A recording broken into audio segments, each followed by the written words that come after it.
we have a lot to discuss today. So do me a favor. If you love the Yankees and you're not subscribed, be sure to subscribe. We're also getting back to live streaming Mondays and Thursdays at 5 p.m.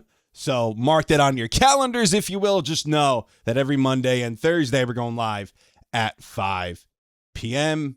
Also, too, news breaks, we're going live for that as well. A free agent signing, a trade, we're going live for that. So listen, we have to talk about what Brian Cashman said.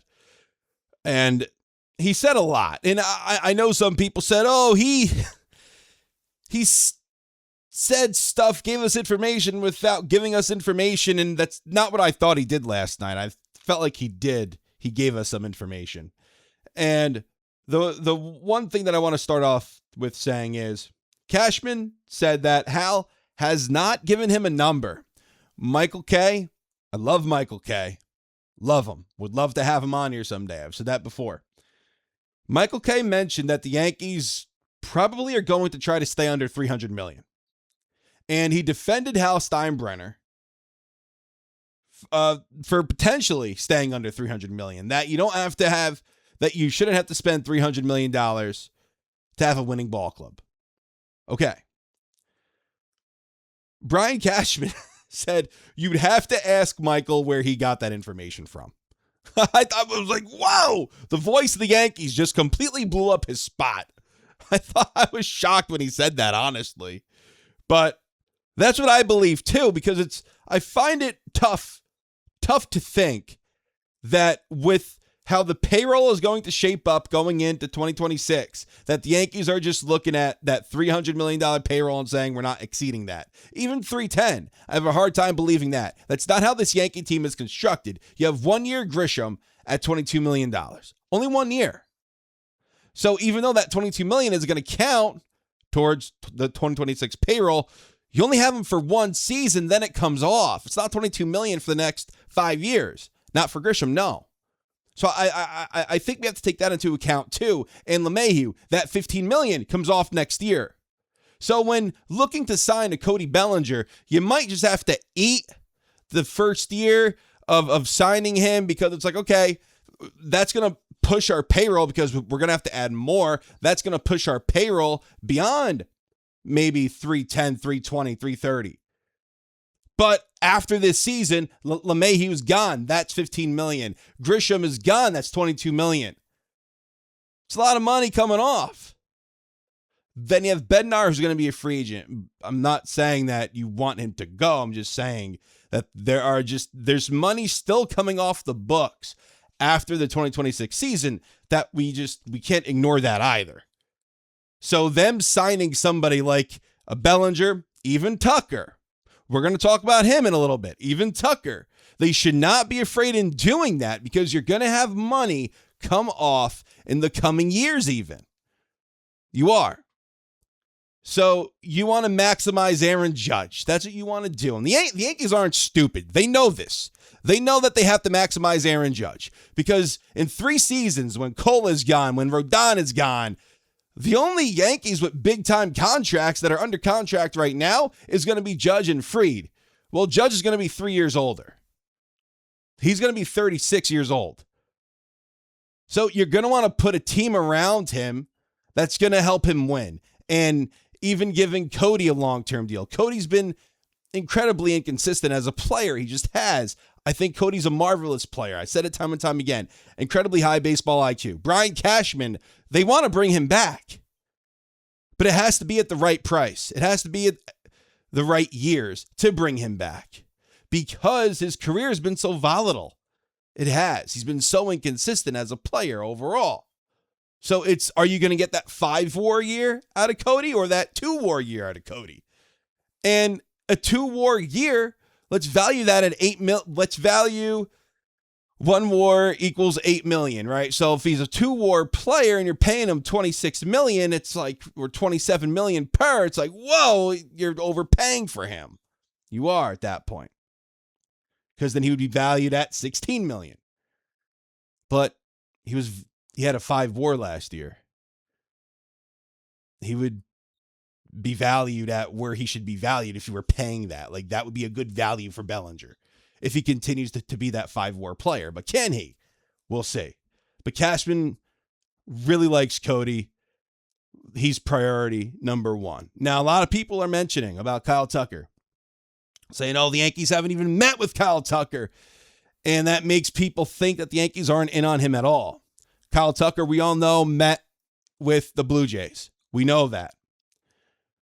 When it comes to Kyle Tucker, and I know that Cashman comment that he feels the Yankees are too left-handed, and he also mentioned that with Cody Bellinger, it didn't really matter because he excelled against the lefties. He excelled.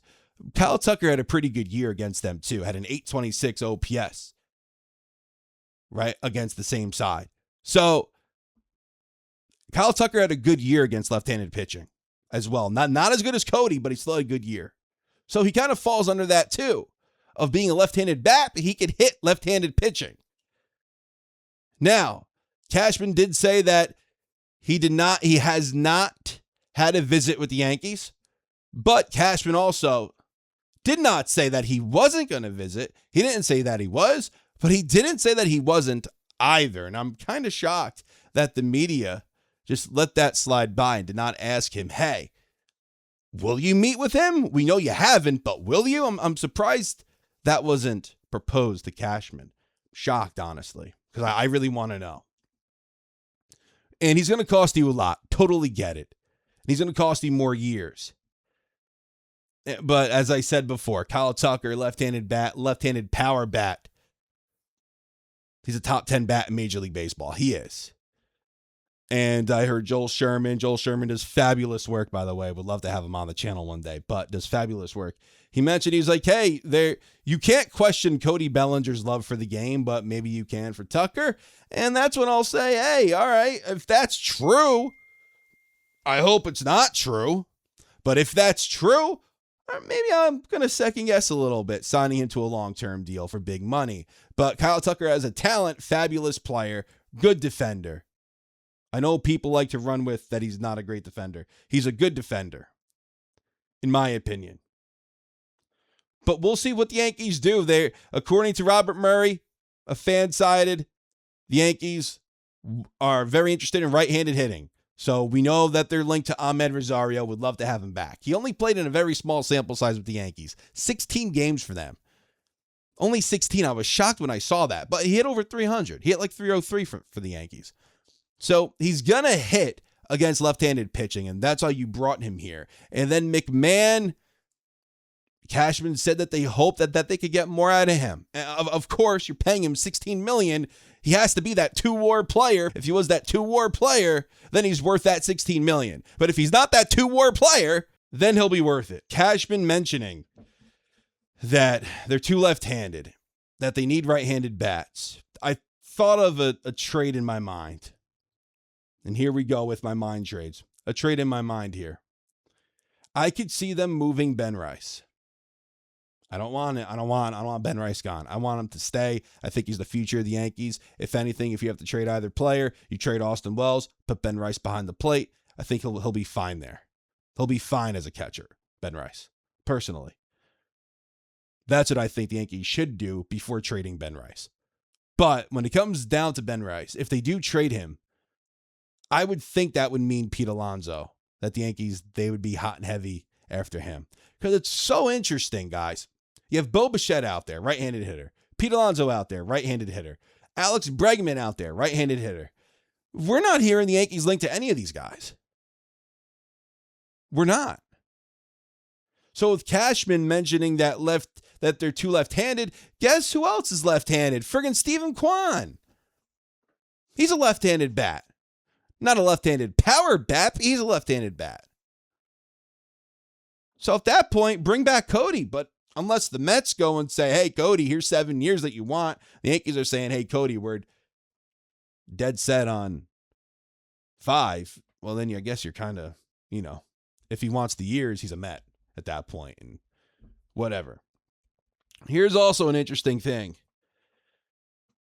He did not say whether the Yankees are going to meet with Imai or not in New York. He didn't say that. And Jack Curry mentioned on Hot Stove that if the Yankees were to add a starting pitcher, it would be through a trade. Joel Sherman mentioned that he doesn't really foresee the Yankees signing Imai because then that would essentially put them out on Skubal next offseason, and he just doesn't see the Yankees. He doesn't see the Yankees do that. Thought that was an interesting comment, that there might be more interest, that there might be a ton of interest in Skubal, more than we think. And listen, Skubal's the best pitcher in Major League Baseball. He is. Best pitcher in Major League Baseball. Would love to have him. And if Imai is going to stop you from getting him next offseason, I would say, let's not sign Imai. That's just what I would say. But go after a more cost-effective guy like a Mackenzie Gore, which is supposedly available. Him and CJ Abrams. I was shocked about the CJ Abrams thing. But listen, I want to know what you guys have to say down in the comments. Do you guys think the Yankees end up with Cody Bellinger? Right? I don't know, because I don't know if the Yankees are far apart on years. I'm not sure. But you let me know what you think down in the comments. Thank you guys so much for watching. Take care.